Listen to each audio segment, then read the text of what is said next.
अल्हम्दुलिल्लाहि रब्बिल आलमीन वस्सलातु वस्सलामु अला मन कान नबिय्युन व आदमु बैनल माइ वत्तीन व अला आलिहि व अस्हाबिहि व औलियाइ उम्मतिहि अजमाइन।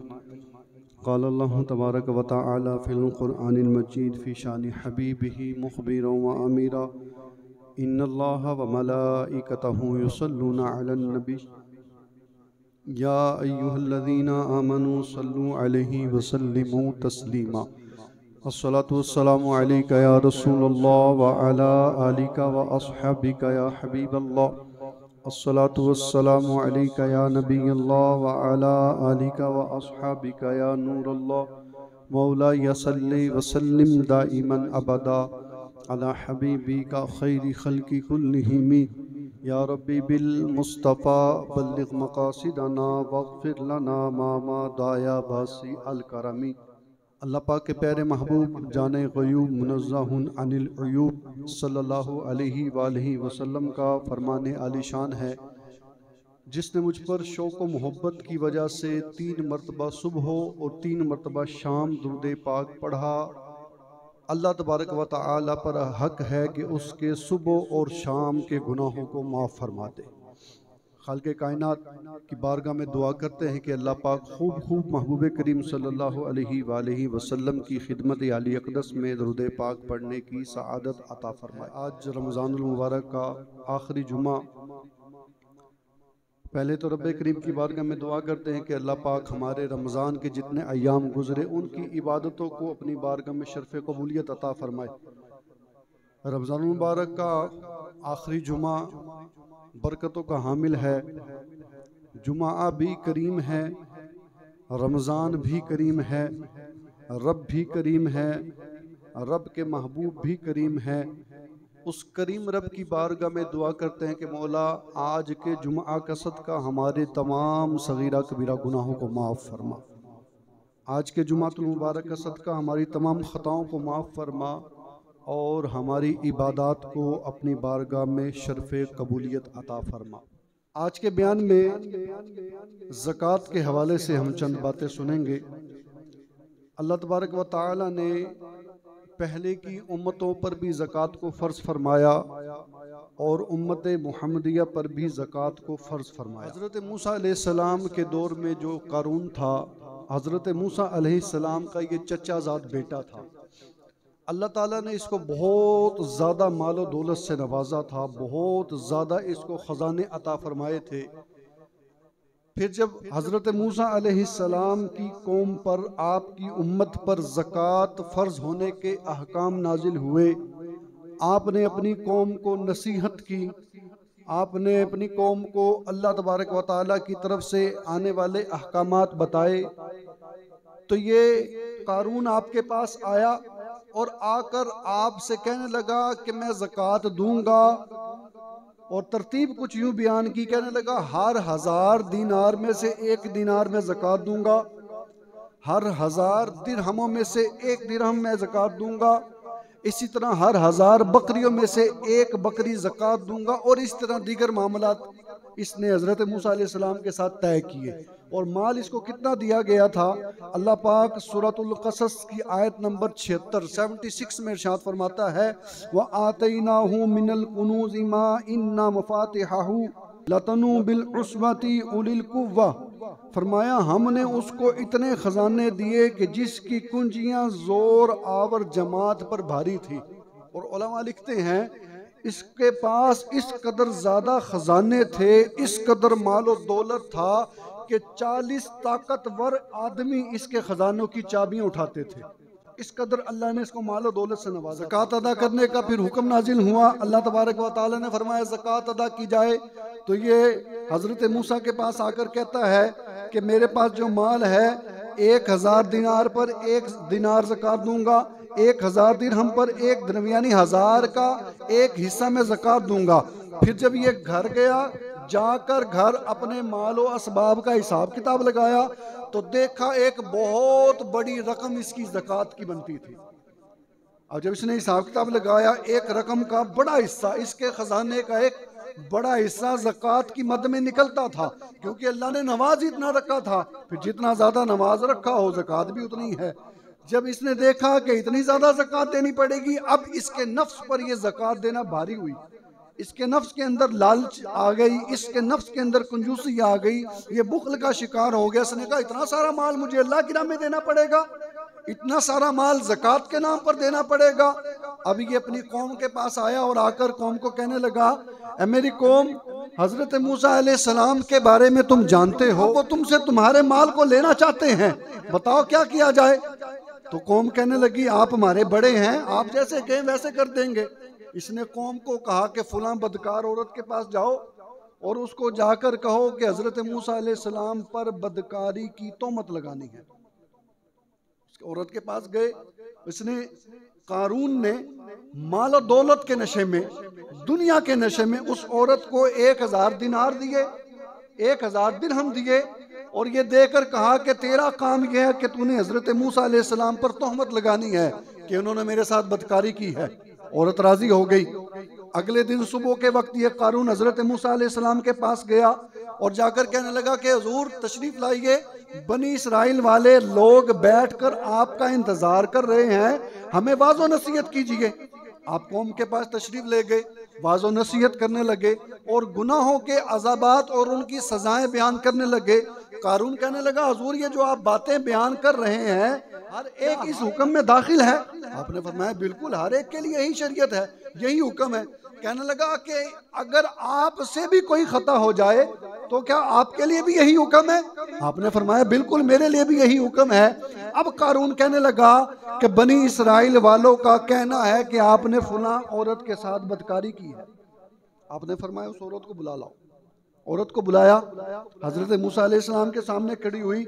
आपने फरमाया, मैं तुझे उस रब की कसम देता हूँ कि जिस रब ने बनी इसराइल के लिए समंदर को फाड़ कर रास्ता बनाया, मैं तुझे उस रब की कसम देता हूँ कि जिसने तौरात हमको अता की, हम पर नाजिल फरमाई, बता मामला क्या है।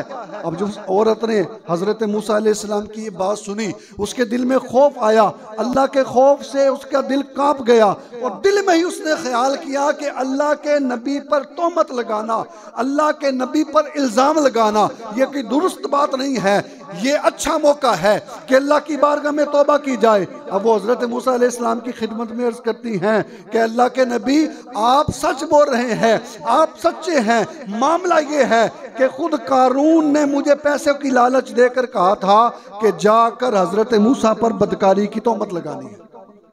जब आपने ये सुना आप रोने लग गए, रोते रोते अल्लाह की बारगाह में सरबा सुजूद हो गए, अल्लाह का शुक्र अदा किया और फिर रब की बारगाह में दुआ किया, मेरे मौला कारून पर अपना गज़ब नाजिल फरमा। अल्लाह ने फरमाया, मूसा हमने ज़मीन को आपके ताबे कर दिया, आप ज़मीन को जो हुक्म देंगे ज़मीन वैसा ही करेगी। अब हज़रत मूसा अलैहिस्सलाम ने बनी इसराइल से खिताब फरमाया, बनी इसराइल, जैसे अल्लाह ने मुझे फ़िरऔन की तरफ भेजा था वैसे ही अल्लाह ने मुझे कारून की तरफ भी भेजा है। जो मेरे पीछे चलने वाला है, जो मेरे रास्ते को अपनाने वाला है, वो इससे जुदा हो जाएं और जो इसके साथ चलने वाला है वो इसके साथ खड़े रहें। हज़रत मूसा अलैहिस्सलाम के इस ऐलान के बाद कौम का एक बड़ा हिस्सा हज़रत मूसा अलैहिस्सलाम के पास कर खड़ा हो गया। सिर्फ 2 शख्स कारून के साथ खड़े रहे, उन्होंने कहा हम कारून के साथ हैं। हजरत मूसा अलैहिस्सलाम खुज़ीहिम, यानी फरमाया जमीन इनको पकड़ ले। हजरत मूसा का कहने की देर थी, वो तीनों बंदे घुटने समेत जमीन के अंदर धंस गए। जमीन ने उनको घुटनों समेत पकड़ लिया। आपने फिर फरमाया या अर्दु खुज़ीहिम, अब की दफा वो पेट तक जमीन के अंदर धंस गए।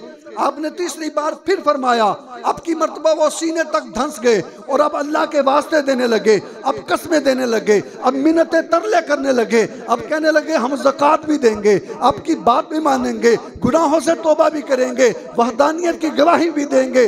लेकिन हजरत मूसा अलैहिस्सलाम ने शिद्दत गज़ब की वजह से इस पर तवज्जो ना फरमाई और वो पूरे के पूरे जिंदा ज़मीन के अंदर धंस गए।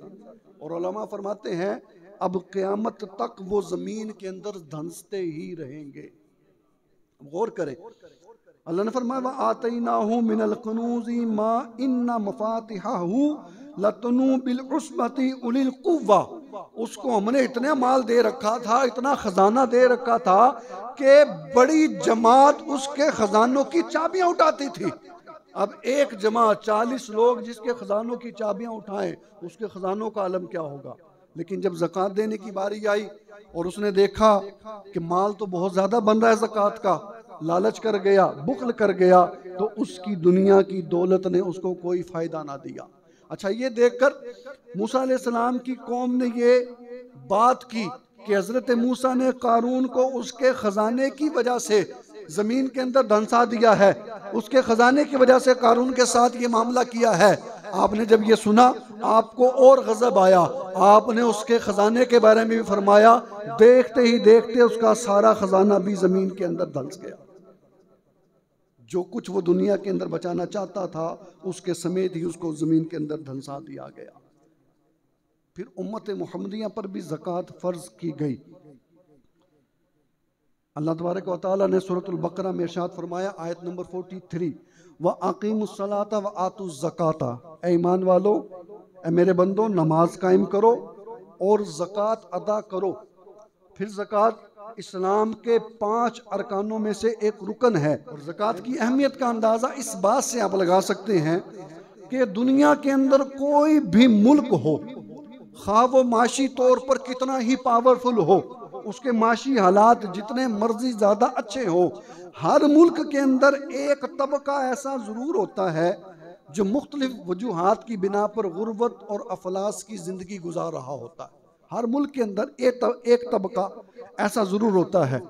और अब इनकी कफ़ालत का ज़िम्मा अल्लाह तबारक व तआला ने साहिब सरबत, साहिब हैसियत, दौलतमंदों के ज़िम्मे लगाया ज़कात की सूरत में, ताकि ज़कात के ज़रिए दौलतमंद लोग माशरे के गरीब तबके वालों की मदद करें और यूं दौलत चंद लोगों के हाथ में रहने के बजाय पूरे माशरे के अंदर घूमती फिरती रहे, ताकि गरीबों का भी भला हो और अमीरों का भी भला हो।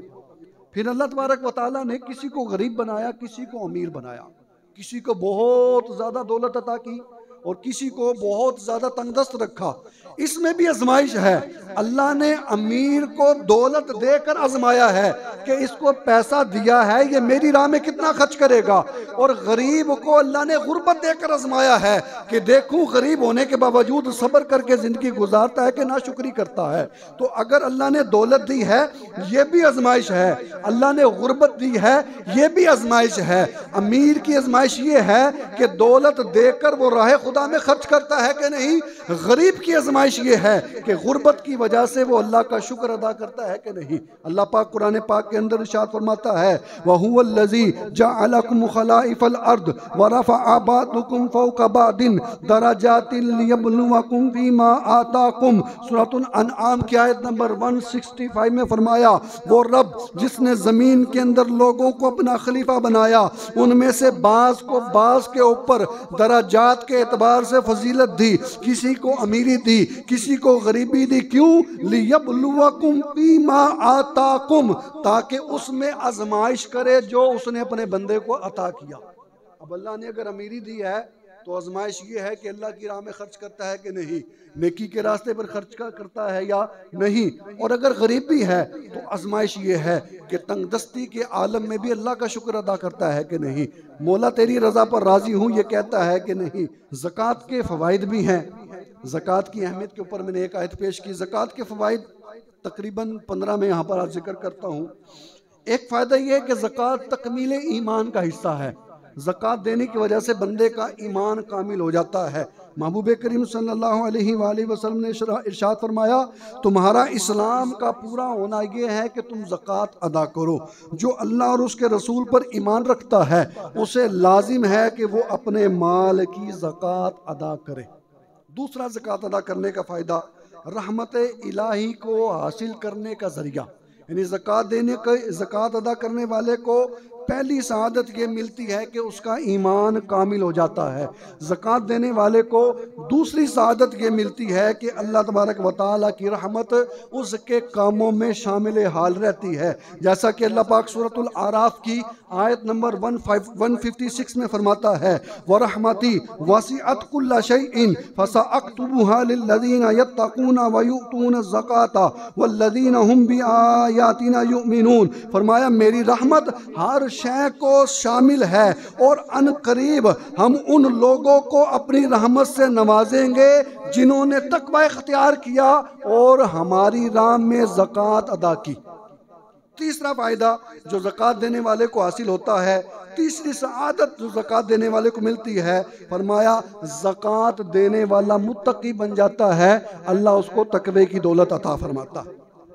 जैसे अल्लाह तबारक व तआला ने सूरतुल बकरा की इब्तिदा में ही बयान फरमाया, अलिफ लाम मीम के बाद जब आयत आती है व मिम्मा रज़क़नाहुम युनफिकून, फरमाया मुत्तकी लोगों की निशानी ये है कि हमारे दिए हुए रिस्क में से वो हमारी राह में खर्च करते हैं।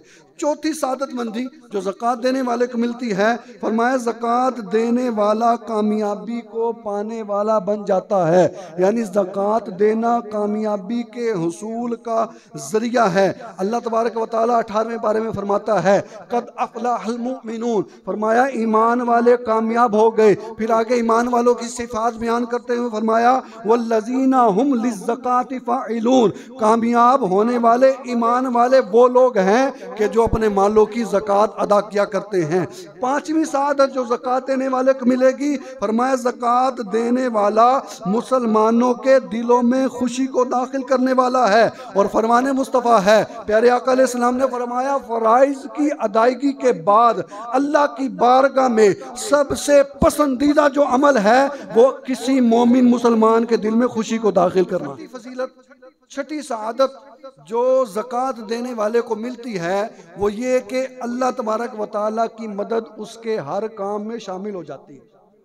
वैसे सुभान अल्लाह की बात ही ये भी, अल्लाह पाक फरमाता है, ला यंसुरन्नल्लाहु मन यंसुरुहु इन्नल्लाहा लक़वियुन अज़ीज़, सूरतुल हज की आयत नंबर 40 है। अल्लाह फरमाता है, अल्लाह उस बंदे की मदद फरमाता है जो अल्लाह के कामों में और अल्लाह के दीन की मदद फरमाता है, उस बंदे के हर काम में अल्लाह की मदद शामिल आ रहती है। सातवां फ़ायदा, सातवीं सआदत जो ज़कात देने वाले को मिलती है, इस्लामी माशरे का हुस्न बरकरार हो जाता है ज़कात देने से। गनी गरीब पर खर्च करेगा, गनी का तो भला होगा ही होगा, गरीब का भी भला हो जाएगा। गनी गरीब को देता रहेगा, गरीब इससे लेकर अल्लाह की बारगाह में उसके मालो दौलत की हिफाजत की दुआ करता रहेगा। गनी की गाड़ी भी चलती रहेगी, गरीब की गाड़ी भी चलती रहेगी। यानी गनी देता है, गरीब उसके लिए दुआ करता है। अब गरीब दुआ कर रहा है, या अल्लाह मुझे देने वाले के माल में इजाफा कर। देने वाला देने में कमी नहीं कर रहा, दुआ करने वाला दुआ में कमी नहीं कर रहा। अब इस खूबसूरत मामले से क्या होगा, माशरे के अंदर खूबसूरती पैदा हो जाएगी। आठवीं सआदत जो बंदे को मिलती है ज़कात देने वाले को, फरमाया ज़कात देने से मजबूत भाईचारा हासिल होता। फरमाने मुस्तफ़ा है, प्यारे आका ने फरमाया, मुसलमानों की आपस की दोस्ती, मुसलमानों का आपस का ताल्लुक जिस्म के है कि जिस तरह जिस्म का कोई उज़्व बीमार हो जाए, कोई उज़्व तकलीफ में हो तो पूरा जिस्म तकलीफ में आ जाता है। फरमाया मुसलमान आपस में जो ताल्लुक है ये भी जिस्म की तरह है कि एक अगर परेशान हो तो दूसरा मुसलमान भी उसके परेशानी को देखकर परेशान हो जाता है। तो जब बंदा ज़कात अदा करेगा, अपने गरीब मुसलमान भाई की मदद करेगा, तो इससे ये जो इस्लामी भाईचारा है ये मजबूती के साथ कायम हो जाएगा। नौवीं फजीलत, नौवीं सआदत जो मुसलमान को ज़कात देने वाले को हासिल होती है, ज़कात देने से उस बंदे का माल पाक हो जाता है। अल्लाह ताला उसके माल के अंदर और बरकत अता फरमाता है। प्यारे आका अलैहिस्सलातु वस्सलाम ने इरशाद फरमाया, अपने माल की ज़कात अदा करो क्योंकि ज़कात पाक करने वाली है। अगर तुम माल की ज़कात अदा करोगे तो ये ज़कात तुम्हारे माल को भी पाक और साफ कर देगी। जिस तरह कपड़ों को मैल लग जाता है, बंदा कपड़े धोता है, कपड़े निखर जाते हैं, इसी तरह ज़कात भी हमारे माल का गोया के मैल कुचैल होती है। और जो मैल कुचैल से माल को साफ और पाक कर दे, अल्लाह उस साफ और पाक माल के अंदर फिर बरकतें भी अता फरमाता है। 10वां जो फ़ायदा बंदे को मिलता है, 10वीं जो सआदत ज़कात देने वाले को मिलती है, वो ये कि ज़कात ना सिर्फ माल को साफ करती है बल्कि इंसान के नफ्स को भी पाक और सुथरा बना देती है। ज़कात देने से माल की पाकी भी मिली, ज़कात देने से दिल में इबादत का नूर भी चमकता है, और जब दिल में इबादत का नूर चमकेगा अल्लाह तबारक व तआला इंसान को बाहर के साथ साथ अंदर से भी खूबसूरत बना देगा। 11वीं सआदत जो बंदे को मिलती है वो ये कि ज़कात देने से अल्लाह पाक माल में बरकत अता फरमाता है। महबूब करीम सल्लल्लाहु अलैहि वसल्लम ने फरमाया, खुदा की कसम ज़कात देने से माल कम नहीं होता, तुम अल्लाह की राह में दोगे अल्लाह तुम्हें बढ़ाकर अता करेगा। और कुरान पाक सूरह सबा की आयत नंबर 39 में अल्लाह ने फरमाया, वमा अनफक़्तुम मिन शैइन फहुवा युखलिफुहु व हुवा खैरुर राज़िकीन। फरमाया जो तुम अल्लाह की राह में खर्च करोगे अल्लाह तुम्हें उससे बेहतर दोबारा अता फरमाएगा, और अल्लाह सबसे बढ़कर बेहतरीन रिज़्क अता फरमाने वाला। 12वीं सआदत जो ज़कात देने वाले को मिलेगी, फरमाया ज़कात देने वाला माल के शर से महफूज हो जाएगा। माल का भी शर है, माल इंसान को नेकियों की तरफ राग़िब नहीं होने देता, माल इंसान को गुनाहों की तरफ ले जाता है, माल इंसान को गफलत की तरफ ले जाता है, माल इंसान को सिर्फ दुनिया तक महदूद रख देता है, माल इंसान को कब्र की तैयारी करने की तरफ नहीं आने देता। तो जो ज़कात देता है वो माल के शर से महफूज हो जाता है। महबूब करीम सल्लल्लाहु अलैहि वसल्लम ने फरमाया, जिसने अपने माल की ज़कात अदा कर दी अल्लाह उसको माल के शर से महफूज फरमा देता। फरमाया ज़कात देने से अल्लाह पाक उसके माल की हिफाजत फरमाता है, यानी ज़कात देना उसके माल की हिफाजत का सबब है। महबूब करीम सल्लल्लाहु अलैहि वसल्लम ने इरशाद फरमाया, अपने मालों की ज़कात देकर इन्हें मजबूत किलों में महफूज कर लो और अपने बीमारों का इलाज सदका और खैरात के जरिए किया। 14वीं सआदत जो ज़कात देने वालों को मिलती है, हाजत रवाई का जरिया है ज़कात देना। मतलब हाजत रवाई का कि जो बंदा ज़कात देता है अल्लाह उसकी दुनिया और आखिरत की हाजत को पूरा फरमा दिया करता है। महबूब करीम सल्लल्लाहु अलैहि वसल्लम ने फरमाया, जिसने किसी तंग दस्त के लिए आसानी की अल्लाह क़यामत के अंदर उसकी मुसीबतों में आसानी फरमाएगा।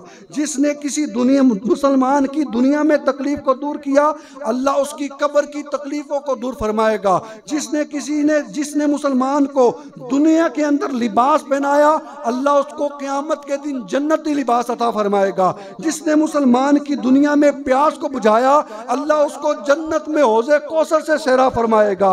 जिसने दुनिया के अंदर किसी मुसलमान की तकलीफ को दूर किया अल्लाह उसकी क़यामत की परेशानियों को दूर फरमा देगा।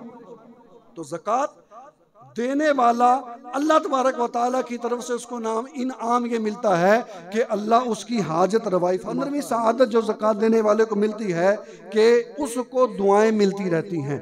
सदका बंदा करता है, खैरात करता है, लेने वाला उसके लिए दुआएं करता है। महबूब करीम सल्लल्लाहु अलैहि वसल्लम ने इरशाद फरमाया, जो अल्लाह की मदद और रिज़्क हासिल होता है वो तुम्हारे माशरे के ज़ईफ़ और कमज़ोर लोगों की दुआओं की वजह से हासिल होता है। लेकिन आज हम देखें हमारे माशरे के अंदर मामला उल्ट हुआ है। ज़कात के तकरीबन मैंने 15 फ़ायदे यहाँ पर जिक्र की, और भी फ़ायदे हैं। हमारे माशरे का एक बड़ा हिस्सा ऐसा है जो ज़कात देता ही कोई नहीं।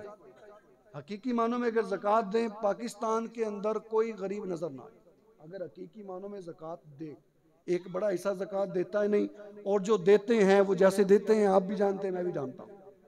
मैंने शुरू में कारून का वाक़या जिक्र किया। उसने कहा जी हज़रत मूसा अलैहिस्सलाम को जाकर, ठीक है मैं ज़कात दूंगा। अब इतने ज़्यादा ख़जाने थे, जब घर जाकर हिसाब लगाया ख़जानों के ख़जाने ढेर लगे हों, जब ज़कात देंगे तो फिर ज़कात भी ढेरों में ही आएगी। जब उसने देखा इतनी बड़ी कीमत अल्लाह की राह में देनी पड़ेगी, ज़कात के नाम पर देनी पड़ेगी, अब वो मुकर गया। उसने कहा मैं ज़कात नहीं दूंगा। और सहाबा का जज्बा क्या था ज़कात देने में? एक हमारी हालत है, एक सहाबा का जज्बा क्या था? हज़रत सैयदना उबई बिन काब रज़ियल्लाहु ताला अन्हु फरमाते हैं, एक मरतबा आका अलैहिस्सलाम ने मेरी ड्यूटी लगाई कि ज़कात जाकर वसूल करो। कहते मैं एक शख्स के पास गया, उसको कहा ज़कात लेने आए, उसने अपना सारा माल मेरे सामने कर दिया। कहा हुजूर ये माल है, बताएं कितनी ज़कात बनती है। आप कहते हैं मैंने हिसाब किताब किया, ज़कात की एक सूरतें हैं, ऊँट रखे हो बंदे ने अलग ज़कात बनती है, माल डंगर रखा हो भैंस गाय इनकी अलग ज़कात बनती है, बकरियां रखी हो इनकी अलग ज़कात होती है, पैसे सोना चांदी हो इनकी अलग ज़कात होती है। और वजाहत में जाऊंगा तो बहुत लंबा काम हो जाएगा, वजाहत में नहीं जाता। सिर्फ ये कि जानवरों की अलग तरीके पर ज़कात है, पैसों की अलग तरीके पर ज़कात है। तो ऊँट उसने सामने कर दिया, कहा हुजूर ये हैं, लगा लो हिसाब जितनी ज़कात बनती है। आपने हिसाब लगाया तो 1 साल का ऊँट का बच्चा उसकी ज़कात बनती थी, यानी उस ऊँटों के अंदर 1 साल का ऊँट का बच्चा उसने ज़कात देनी थी। उबई बिन काब कहते हैं जी मैंने उसको कहा कि तुम्हारी ज़कात 1 साल का ऊँट का बच्चा बनती है। अब हमारी ज़कात अगर 1 लाख में से 2500 हो ना, हमारा वहाँ भी दिल घटता है 2500 देने पड़ेंगे, कभी 1000 रुपया ज़कात बन जाती ना, 2500 देते भी दिल घटता है। और सहाबा के अंदर जज्बा क्या था, ये कहने लगे, मैंने उनको कहा 1 साल का ऊँट का बच्चा आप लेकर जाओगे ना तो वो सवारी के काम आएगा, ना वो दूध देगा, ना वो किसी और जरूरत के काम आ सकता है। ऐसा करो ये मोटी ताजी ऊँटनी ले जाओ, दूध भी देगी सवारी के भी काम आएगी। आप कहने लगे नहीं, ज़कात में मुझे जिस चीज़ का हुक्म है मैं वही लूँगा, उसके अलावा कुछ नहीं लूँगा। हाँ, करीबी मुस्तफ़ा जाने रहमत सल्लल्लाहु अलैहि वसल्लम जलवा फरमा है, आका के पास तशरीफ ले चलो, अगर हजूर ने कबूल कर ली तो मैं ले लूँगा और कबूल ना की तो फिर नहीं लूँगा। ये उस ऊँटनी को जो ऊँटनी राह खुदा में देनी थी 1 साल के ऊँट के बच्चे की जगह लेकर हजूर की बारगाह में पहुँचे। अर्ज की या रसूल अल्लाह या हबीब अल्लाह, आपका कासिद मेरे पास आया, इसने कहा जी ज़कात लेनी है। मैंने माल सामने कर दिया, मेरे माल में से 1 साल का ऊँट का बच्चा ज़कात बनती है। मैं इसको कहता हूँ वो ऊँट का बच्चा ना तो सवारी के काम आएगा, ना तो वो दूध दे सकता है, ना दीगर मामलात कर सकता है। उस 1 साल के ऊँट के बच्चे की जगह मैं इसको मोटी ताजी ऊँटनी दे रहा हूँ जो सवारी के भी काम आएगी, जो दूध भी देगी। लेकिन ये लेता नहीं है। महबूब करीम सल्लल्लाहु अलैहि वसल्लम मुस्कुरा दिए, फरमाया तुझ पर ज़कात तो इतनी ही बनती है, लेकिन तू अगर अपनी खुशी से ये देगा अल्लाह तेरे माल के अंदर और ज्यादा इजाफा फरमाएगा। यानी 1 साल का ऊँट का बच्चा कहाँ और एक पली पलाई तैयार शुदा ऊँटनी वो कहाँ। सहाबा का ये जज्बा था। और आज हम जब ज़कात का हिसाब लगाने बैठे, अगर ज्यादा बन जाए तो दिल के अंदर शैतान वसवसा ये जरूर डालता है, इतने सारे पैसे अल्लाह दी राह विच देने पैने ने। ओ भाई, पिछले जो मैंने बात की, अल्लाह ने आपको करोड़पति बनाया तो आप पर लाखों की ज़कात फर्ज हुई है। अगर करोड़ ना होते तो लाखों भी फर्ज नहीं होने थे। तो जिसने करोड़ों दिए हैं वो अरबों नहीं दे सकता। और ये ज़कात देने की फजीलत है, बरकत है। आप आज के बयान के बाद ये तारीख लिखकर डायरी में महफूज कर लें। अगर आज इस साल आप पर मसलन 10,000 रुपये ज़कात बनती है और आपने वाकई ही 10,000 ज़कात अदा किए हैं, आप अगले साल हिसाब लगाना आपकी ज़कात 10,000 से बढ़ चुकी होगी। क्यों? क्योंकि ज़कात देने की बरकत से अल्लाह ने माल के अंदर बरकत अता फरमा दी। आइए अपनी ज़कात को मुकम्मल अदा करें। और अगर ज़कात अदा नहीं करेंगे, अल्लाह पाक सूरत तौबा की आयत नंबर 34 में फरमाता है, वल्लज़ीना यकनिज़ून ज़हबा वल फिद्दता ला युनफ़िक़ूनहा फ़ी सबीलिल्लाहि फबश्शिरहुम बिअज़ाबिन अलीम। और मैं वो लोग जो सोना चांदी को जोड़ जोड़ कर रखते हैं, मालो दौलत जोड़ जोड़ कर रखते हैं, अल्लाह की राह में खर्च नहीं करते, उन लोगों को दर्दनाक अजाब की खुशखबरी सुना दो। और मुस्तफ़ा सल्लल्लाहु अलैहि वसल्लम ने फरमाया, दोज़ख में सबसे पहले 3 शख्स जाएंगे, उनमें से एक वो होगा जिसने अपने माल की ज़कात अदा ना की होगी। प्यारे आका फरमाते हैं, जो शख्स सोने चांदी का मालिक हो और उसकी ज़कात अदा ना करे तो क़यामत के दिन उसका माल गंजे सांप की सूरत में बनाकर उसके गले में तोक डाल दिया जाएगा और वो उस माल वाले के चेहरे को डसेगा, काटेगा और कहेगा मैं तेरा माल हूँ, मैं तेरा माल हूँ। महबूब करीम सल्लल्लाहु अलैहि वसल्लम ने फरमाया, जो शख्स सोने चांदी का मालिक हो और उसकी ज़कात अदा ना करे तो क़यामत के दिन उसके लिए आग की सीलें बिछाई जाएंगी, आग की सीलों को दोज़ख की आग में तपाया जाएगा, फिर उस बंदे को उस पर लिटाकर उसको दागा जाएगा, उसके जिस्म को उस पर सजा दी जाएगी। उसके जिस्म की चर्बी पिघलने से जब वो ठंडी हो जाएंगी, अल्लाह दोबारा दोज़ख की आग में गर्म करके दोबारा अजाब में मुब्तला फरमा देगा। प्यारे आका ने फरमाया, खुश्की और तरी में जो भी माल जाया होता है, ज़कात अदा ना करने की वजह से जाया होता है। प्यारे आका फरमाते हैं, जो कौम ज़कात ना देगी अल्लाह उसे कहत में मुब्तला फरमा देगा। फरमाया, जब लोग ज़कात की अदायगी छोड़ देते हैं तो अल्लाह उन पर बारिश रोक देता है, और खुदा की कसम अगर जमीन पर जानवर ना होते अल्लाह एक कतरा बारिश भी जमीन के ऊपर ना बरसाता। फरमाया, माल वबाल बन जाएगा। जिस माल की ज़कात ना दी होगी, अल्लाह क़यामत के दिन उस माल को, उस सोना चांदी को, उन सिक्कों को आग में गर्म करके उसकी पेशानी पर रखेगा, उसके सीने पर रखेगा, उसके जिस्म के मुख्तलिफ हिस्सों को उन रुपयों पैसों के जरिए दागा जाएगा। गौर करें, जलती हुई सिगरेट पर अचानक पाँव पड़ जाए तो हमारी कैसी चीखें निकलती हैं। और दोज़ख की आग, दुनिया की आग दोज़ख की आग का 70वां हिस्सा है, 70वां हिस्सा, फिर भी ये आग बर्दाश्त नहीं होती। शुरू में मैंने फ़ज़ाइल बयान करे, ज़कात देंगे तो वो बरकतें मिलेंगी, और आखिर में नुकसानात इसलिए रखे कि ज़कात नहीं देंगे तो फिर ये भुगतना पड़ेगा। दुनिया के अंदर माल देकर जान छूट जाना ये आसान है, लिहाजा जिस पर जितनी ज़कात बनती है शरीयत के मुताबिक। मैं ये नहीं कहता कि फैज़ान मदीना ही दो, आपके मोहल्ले में बेवा औरत है, मुस्तहिक अफराद वाकई मुस्तहिक हो। कल परसों एक नमाजी मेरे से बात कर रहे थे, और दरवाजे पर मांगने वाले फ़कीर आ जाते हैं। फ़कीर ये जो मांगने आते हैं ना, जिन्होंने अपना पेशा बना रखा है, इनको अगर आपने ज़कात दे दी तो ज़कात नहीं अदा होगी, ये मसला है। ठीक है जी, जिन्होंने पेशा बना रखा है मांगना, इनको ज़कात देने से ज़कात अदा नहीं होगी अगर वो मुस्तहिक नहीं। ज़कात में मुस्तहिक को माल का मालिक बनाना ज़रूरी है। अगर आपको जी मुझे तो पता ही नहीं था मैंने तो दे दी, तो ये उज़र कबूल नहीं होगा। आपने ज़कात देनी है तो तहकीक कर लो, जिस बंदे को मैं दे रहा हूँ वो मुस्तहिक है भी के नहीं। अगर वो मुस्तहिक नहीं तो आपका माल सदका तो हो सकता है लेकिन ज़कात अदा नहीं होगी। और फिर अपने महल्ले के साथ साथ, लास्ट जुमे भी मैंने अर्ज़ की थी, आज भी अर्ज़ कर रहा हूँ, फैज़ान मदीना में फ्री ऑफ कास्ट तालीम दी जाती है। कोई पैसा नहीं, कोई रुपया नहीं, 3 टाइम का अच्छा खाना बच्चों को मुयस्सर किया जाता है, अच्छी रिहाइश मुयस्सर की जाती है, और ये सारे मामलात, और मस्जिद के मामलात भी आप लोगों के सामने हैं।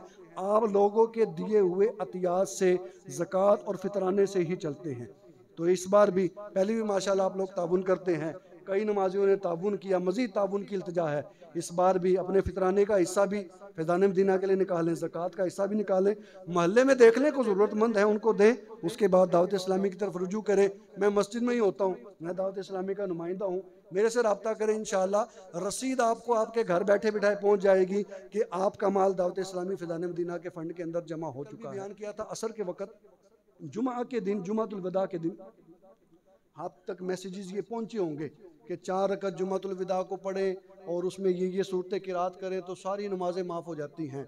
इसका इस्लाम और शरीयत से कोई ताल्लुक़ नहीं, ऐसा कोई मसला नहीं कि 4 रकअतें पढ़ी और सारी ज़िंदगी की नमाजें माफ़ हो गई।